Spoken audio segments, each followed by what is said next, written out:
পাচ্ছি না, তুলে ধর তুলে ধর, উঠে দাঁড়া। হ্যাঁ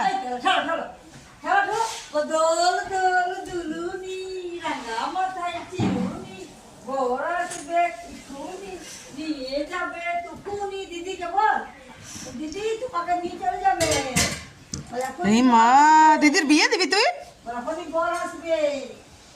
ও বাবা, দিদিকে দোল দোল করাচ্ছি তুই, দোল দোল দোল দোল। ও বাবা রে, দিদিকে কেমন ঠেলছে দেখো। ও পড়ে যাচ্ছি।